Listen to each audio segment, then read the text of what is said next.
that is awesome. That is great information. Okay, so if anybody has a question about that, pop it into the chat, okay? Because we're going to keep moving on.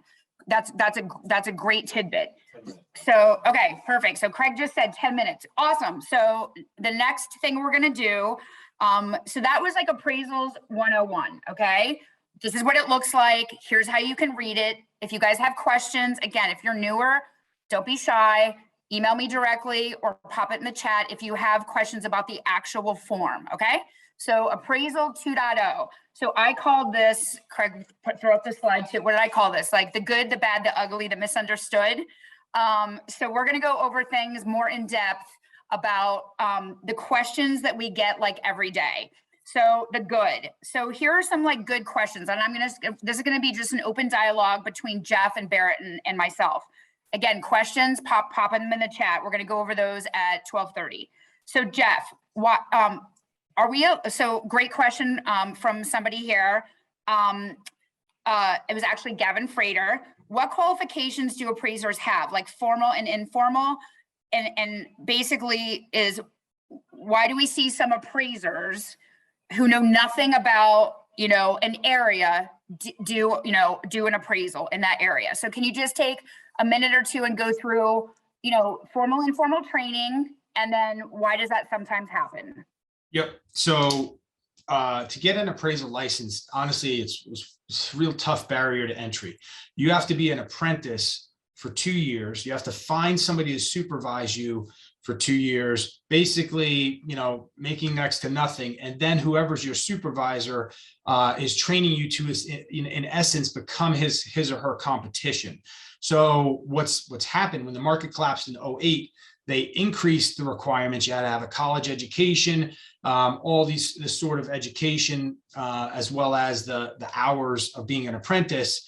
And then nobody wanted to take on trainees, and the industry started to shrink. We had no new blood coming in. You had older appraisers retiring. Right now, even now, the average age of an appraiser is somewhere in the mid-60s. They have since, understanding it's a problem for the industry, they've since lightened their requirements, but it is still very difficult. They're going to make some more changes in the future to make it a little bit easier and get some more appraisers in the industry, but the qualifications are very high. What to the question of experience or expertise in the area, once you have a license with the state and the license is granted by the state, the test to get the license is very difficult as well. The failure rate on it is something like 50% or even more. But once you have that qualification, then you can appraise anywhere in the state. You just have to have the competency, which is left up to you to decide if you are competent enough. And you also have to have the MLS access or the access to data.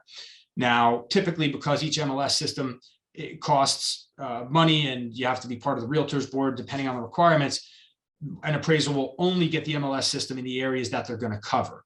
So you might have a Hudson County appraiser that sticks to Hudson County, a Bergen County appraiser that uses the NJ MLS and sticks to that. And then, in the North New Jersey, you have Garden State MLS, which covers a number of counties in northern New Jersey.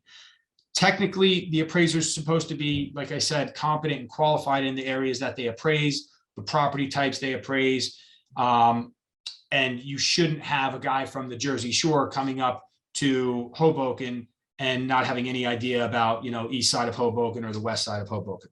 But because it comes down to supply and demand, and these appraisers are trying to take on assignments to make money, sometimes you may have appraisers that take on assignments in areas that they don't have the best expertise because they're looking for work. It's very difficult. It's kind of a ethics type of thing with the appraisers for them to police them and make sure that they do understand and know certain areas within New Jersey and that they're appraising only those areas. But I understand your question or concern on that front. The only thing I would just say, or, I guess give advice on is, just because an appraiser does not live locally really does not have any bearing on if they know the area or not. And just as an example with Hoboken, I appraised in Hoboken for 10 plus years. And I live in, northern Bergen County. And contrary to what Baret might say or think, I have a good grasp of Hoboken and understand it. So just because I don't live there doesn't mean I don't know it. And we have other appraisers, Matt Nemeth, who maybe a lot of you guys have done work with. He's out in Morris County, but he is in Hudson County twice a day. So just because they're located farther away, I know a lot of times that's the first thing somebody will look at if there's a problem with the appraisal report. It doesn't necessarily mean that they have no idea what they're talking about. The only thing I would just give advice for you guys, when one is always go to the inspection if you are having an appraisal done on one of your transactions.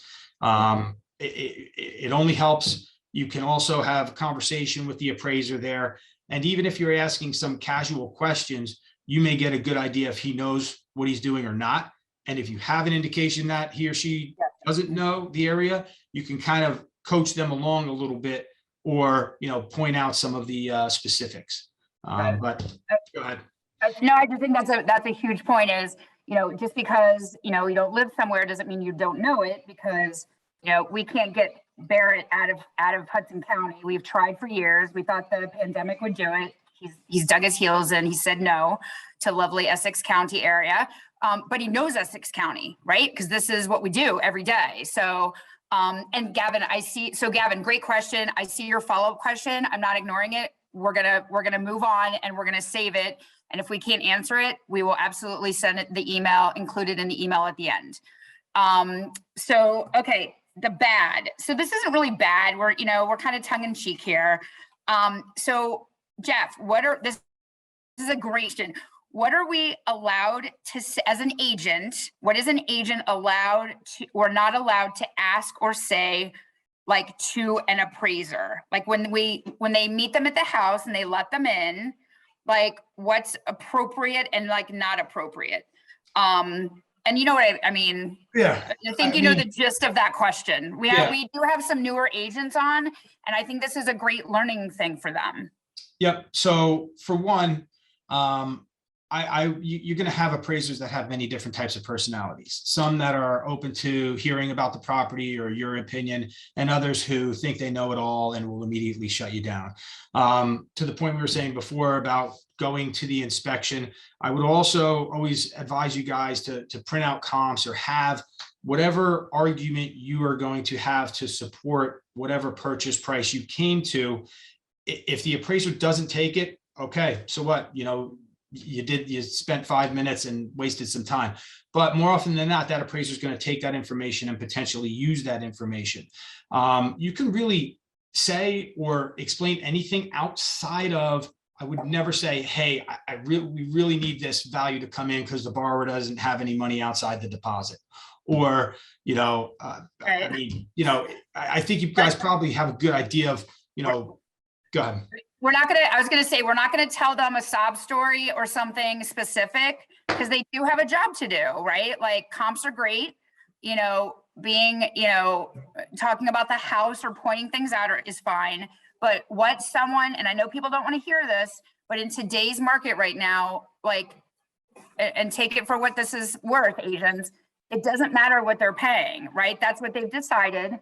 So the guys, the guys and gals do have a job to do. So just be, very appreciative of that and understanding of that. But the best thing you can do, and for some of our seasoned agents on here, like Raph and Nancy and Gavin, the best thing you can do, like you said, you can give them comps. Like that is really advocating for your client. So that is absolutely a good thing to do. Okay, cool. Another one. About you, let's see, where is it? And if I can add about comps, like I've had, please. I've had agents like ask me to peel a report or whatever here and there, and they'll literally just dump 47 comps on me from MLS, and like for me to like figure out, and I would just give me like 2 or 3 that are the best of the best that you feel like would be the most comparable, because I don't know the difference. You guys have probably been in the houses, so give us 2 or 3. It's probably also going to help the agent, because I can't put more than 2 or 3 on an appeal. I can tell you, like, Jeff's company, who does a pretty sizable amount of our percentage of our appraisals, they have so many appraisers throughout the different counties. They're always open to it. They're open-minded. They'll look at it, and they'll certainly, consider it. But yeah, give me like 2 or 3. That's usually the best. And because I'd want to, you don't want me to determine which is the best out of those, because I don't want to send in the highest sale ones. And, the appraiser looks at it and goes, these are nothing like our house. I'm not going to touch it, when we had other ones that might have been better and could have maybe resulted in a slight change. No, that's a great, that's a great point. Please don't send us 46 comps. Please send us 2 or 3. That's a great point. Okay, next one. This is great. Jeff, you talked about, can we talk about the desktop appraisal and the floor plan? That was something great that you brought up that we should discuss. Yep. So you guys probably experienced it during the height of the pandemic, where Fannie and Freddie made exceptions for either a desktop appraisal on a purchase or a exterior appraisal, on refinances. They discontinued them, and then now they're bringing back the desktop appraisal for a single family purchase, primary occupancy home. There's some other qualifications, and it's not all of them, but you will start to see opportunities for a desktop appraisal. And what that means is the appraiser is actually writing up the entire report that you looked at with a little bit of a variation without even going and inspecting the property. The theory behind it is a lot of information is going to be on the MLS. It's going to save time and potentially save some money, not having the appraiser go out to the property. And with, supply demand issues of appraisers, it should facilitate the process and hopefully get things back more quickly. The major difference between what happened with the prior desktops that were being utilized and this new one is they are requiring a copy of the floor plan with interior walls shown, rooms labeled, and exterior measurements. So it's very similar to the sketch that the appraisers will include in the report on a full appraisal. Now, the trick is, and if you guys are even just want to look at it, it's page 18 of 21 of the sample appraisal report is the actual sketch. So the trick behind it is the appraiser can easily get this information if they do a full appraisal, but how are they going to get this information on a desktop appraisal if they're not going out to inspect the property? And, I'm not sure if any of you have seen some of the apps or technology, but there are some significant advances or apps that can get this information, but it still requires somebody to walk around the home and basically hold up their phone and scan the property itself. There's an app called Cubicasa, Cubicasa, which is really the industry leader, where you can download it on your phone. And if you guys ever had time, which I'm sure none of us do, you can test it on your own house. And you walk around the house just showing the base of the home. It may take you 5 minutes to walk around the home and basically scan every wall. It will print up a floor plan with the interior walls, the rooms labeled, exterior dimensions, and it'll be better than the sketch that's in this appraisal report. It costs like $35. It takes maybe 18 hours for it to come back once somebody scans it. And that'll probably be a very big tool that's available to help an appraiser complete a desktop appraisal and get reports back more quickly, especially if you're up against a quick close or whatever there may be. The issue is who's going to do that scan. And if the appraiser is going to do it, he might as well do a full appraisal, and it defeats the purpose. And then it really leaves it up to some third party that may take time or money. Most of the clients are trying to have the realtors who are involved in the transaction consider doing it, because the realtor can also utilize this floor plan for their buyer, for their seller. It might, the seller probably doesn't care as much as the buyer, but a lot of times the buyers want to see how the rooms are laid out and how big each room is, et cetera, et cetera. If these desktops are going to start coming into play over the next couple of weeks, they're going to be minimal. And the industry is going to have to kind of learn what the most efficient or best way there is to have these completed, and even if they want to move forward with them. But it will be an option. The challenge will be getting that floor plan and who's going to do it. Now, the only other word of caution with it is, as soon as there's a problem, let's say people want to speed this up and utilize the desktop in an effort of time, and they get the appraiser, the floor plan, the appraiser completes it, sends it in, but all of a sudden there's a value issue. The first thing somebody, that we saw during the pandemic come back is the realtor would say, forget it. I want the appraiser in the house. He's missing this. He doesn't understand the benefit of this, that, the other thing. So, then at that point, we have to go in the direction of a full appraisal. It's basically like starting from square one, and it costs more money and it takes more time. So, there's that juggling act of what's more important and how do you want to proceed, but there will be that option going forward. It's just a matter of what properties and what the realtor or borrower, chooses to do. Jeff, So Jeff and Baret, who determines that? Like Baret and Jeff, who determines if you can have that it's an option? I think it's a Fannie Freddie thing, and I'm pretty sure it comes up on the automated underwriting that you're able to get one, and I think that's the only type of loans that you'll be able to do it for. FHA won't. I doubt they'll allow it. Okay, so Baret, in layman's terms, right, for the ones that have no idea what you just said, because you've been doing this for almost 25 years, everyone's gonna laugh, right? We run every loan through an underwriting system, like an automated underwriting system for conventional loans, and it actually tells you when, for example, you could just accept the value and don't even need an appraisal. And it's going to do the same thing where they'll say a desktop appraisal is acceptable for this scenario. And when it says that, then we have the option of ordering a desktop appraisal. But then again, Jeff needs that information. So if we have, Myrtle, the 80-year-old real estate agent that's been doing this for 77 years or whatever she tells us, and she doesn't have that app, it might be hard to get that floor plan. And so that's going to be hard. But if it's somebody in the area that has that option or can get it, or maybe has one from the client, maybe it's something that we could use as a benefit. So agents, here are 3 things. So write this down, okay? So, and Jen, write this down for me. so number 1, tell me what the app is again, Jeff. This is huge. It's called Cubicasa, Cubicasa. And honestly, again, if you had 10 minutes, 5 minutes, I would try it out. It's really cool technology. Do it, like Jeff said, do it on your home, right? Do your own home or your own place to live. Number 2, agent, use this as number 2, for agents that are too cheap, I said the word cheap, to do floor plans for every house, shame on you. That's my opinion. And here's a perfect example of why it's important. It doesn't matter if the house is 200,000 or if the house is $1.2 million. It doesn't matter. This is why we say do a floor plan. Number 3, use this as a tool. Like, listen, right? Agents every day are, why should you use me? Why am I better than Joe Smith? Here, this is another reason why. You were on this Zoom, you learned the latest and greatest of why appraisals matter, and now you've educated yourself on the appraisal process, up to speed, and these are the things. So there you go. So hopefully that's a huge one. And I apologize because I was writing great notes, Jeff, because I'm learning things and I've been doing this stuff for 15 years. The GLA versus the stated on the tax record, did we touch base on that? No, this is important, and you guys definitely will see this. Baret and I have gone back and forth with this for years, especially with condos in Hoboken.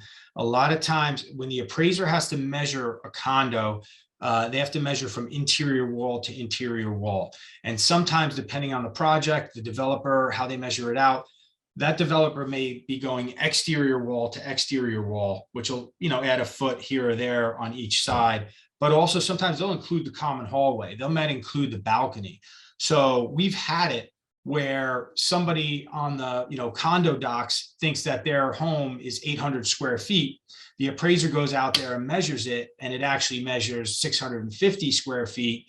And they're like, well, that's not true. And just understanding that difference could be there. And obviously for your buyer too, if they think they're buying an 800 square foot condo and it's really 650, that could be a negotiating tool if you needed. But it's also important for that buyer to understand and know. We have also seen sometimes where the appraiser who did the purchase for the for the seller 5-10 years ago kind of just went off what the tax records had.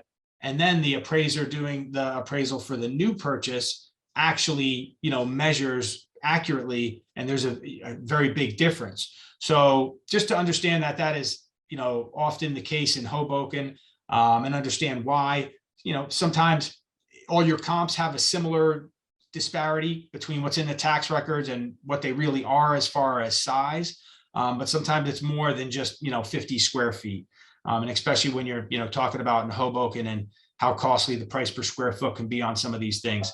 I would even apply that to Montclair and those areas. There's a lot of condos in Essex County too that I think have the same kind of situation that comes up all the time. The other thing is like what counts in the square footage. I'll get calls all the time saying, oh, it's a 4,000 square foot house and they're adding the basement, or they might be adding an attic that's not necessarily finished yet or something like that. Just maybe touch on that real quick. Basements obviously don't count. They're a separate category. But a lot of times, yeah, let's touch on basements. They're a nightmare because it's so misunderstood. Sorry, we should have had that under misunderstood. Yep. Yeah, Finley, do basements count? Yep. So in the overall size of the home, sure, of course, there's additional living space or area inside the home. But for the appraisal report, and again, just to reference back on the sample appraisal that you guys may have up, if you look at comp 1 that we were talking about before on page 2 of 21, you'll see that comp was 2180 square feet. Now that GLA that you can see the description to the left, that's above grade GLA. So below grade is basement area. Now to be considered basement area, it's technically any portion of that floor is below grade. So even if it's a foot that you have to step down to get to that lower level, by definition, that's technically considered basement area.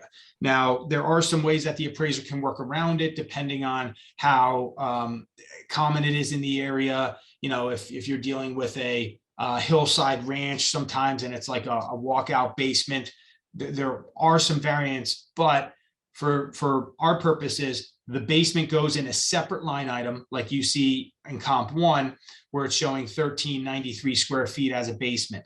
It's not included in the GLA. The GLA is only above grade living area.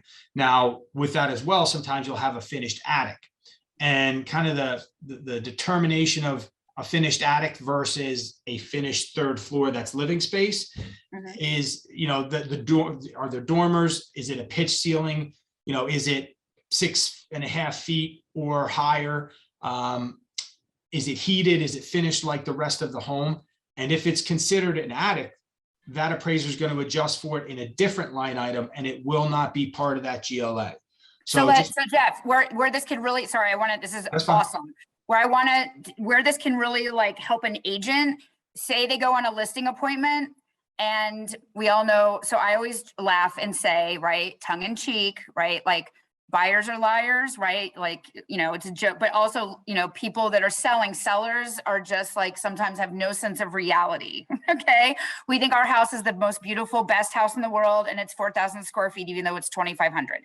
So having said that, this would be really great for the agents to use in a listing appointment. If say they went up to Joe Smith's house and they were doing the tour and they went up to the attic, what would they say? They're like, look at how big this attic is. What are the 3 things that the agent should point out to say, Mr. Buyer, just know that, don't get upset, right? If the appraisal comes back or whatever, because we can't count it.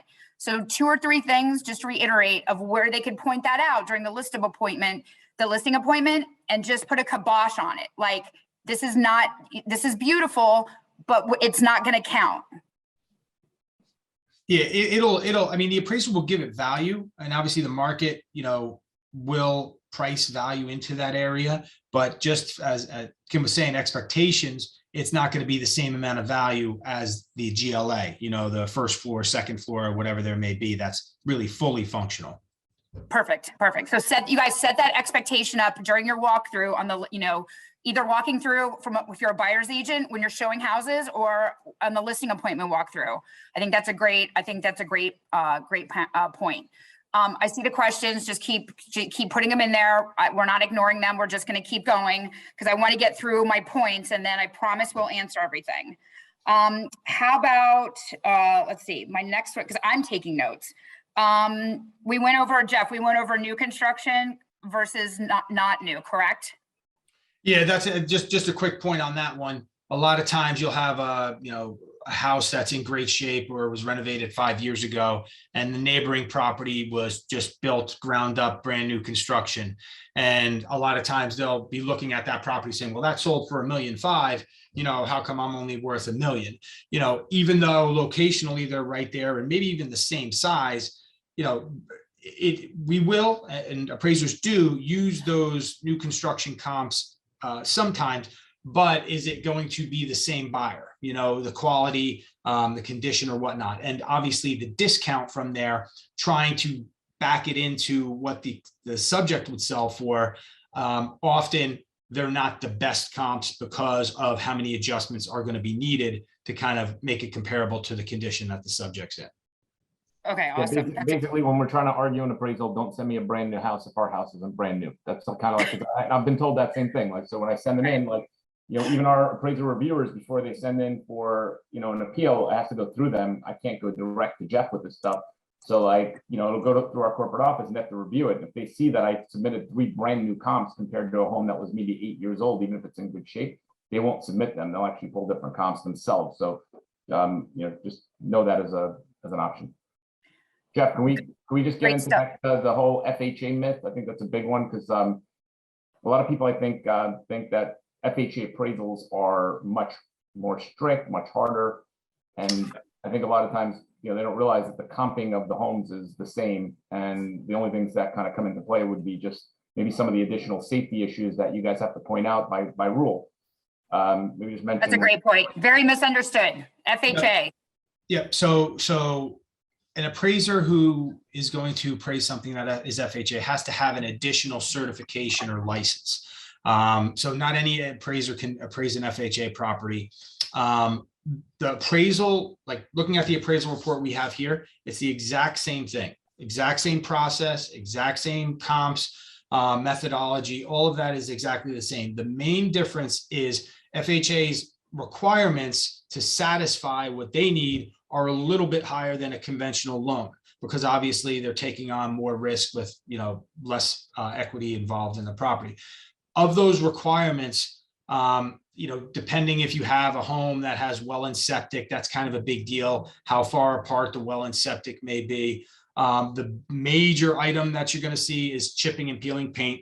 You know, they want any sort of health or safety issues rectified. So if there's mold, which will still be an issue with conventional, but if there's chipping and peeling paint, even if it's on the garage, even if it's on the fence, they want that scraped and painted new. If it was, you know, if that home was built, I think it's either 76 or 78 because of potential lead paint for, you know, homes built prior to that.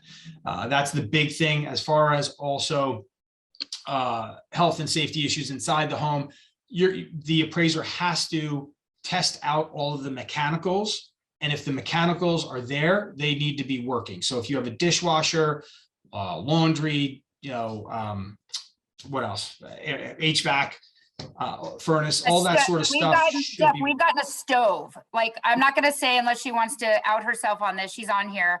One of our poor agents, the poor thing is just, you know, this listing had a gas and an electric. And you know, and again, this all comes down to education. You know, they're like, but, you know, the agent handled it great. She's on here and called us right away and all this stuff, but shame on the listing agent. Like, it was incorrectly listed, but the appraiser had to go by what was on the MLS. So again, you know, listing agents, or, you know, this is why people like preview homes, right? When the whole broker open and people used to go around in caravan and look at houses, you know, to scope them out before they show them to their clients. That is a perfect example of something that could have been caught, you know, like, you know, shame on the listing agent. But just, Jeff, just to confirm, like, if they had both, and this is crazy, right? One in what? How many thousands? They had an electric stove and they had a gas stove. And I think like, we did that one for you guys. Yeah, honestly, like, you can't like make this stuff up. So, you know, don't get angry, you know, shame on the listing agent, right? It was incorrectly listed.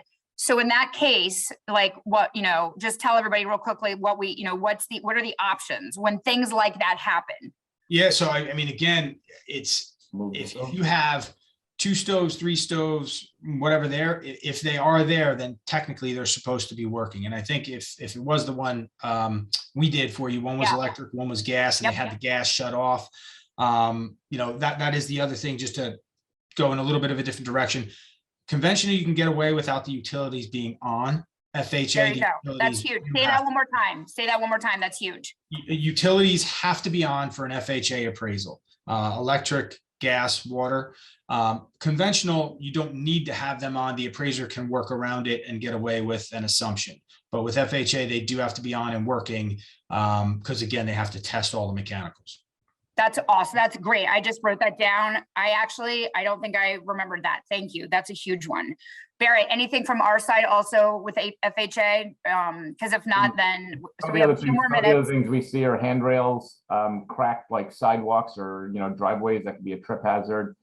We had one the other day where they had like a deck that was taken off. So you had a door basically going to nowhere. You need that, you need something in front of that so that somebody can't possibly accidentally open it and fall through. But exposed wires we see here and there, that there's a hole in the ceiling and, there was a leak, they're probably going to ask about that. So if you're doing an FHA loan and the house is in fairly good condition overall, and you don't notice like visible chipping paint, it's usually just as easy an appraisal as a conventional loan. And then let's talk about to that. Scrutinize any harder. I wrote down, I think the key words, Jeff and Barrett, are health and safety, right? Health and safety. Yep. The other thing is, I know we've done before, can we touch base on this real quick, is escrow. I know people say with the paint issue, I had this when I was an agent. We had this, Raf Ricci was with me. We had a house in Belleville. It was FHA. There was paint shipping everywhere and it was January.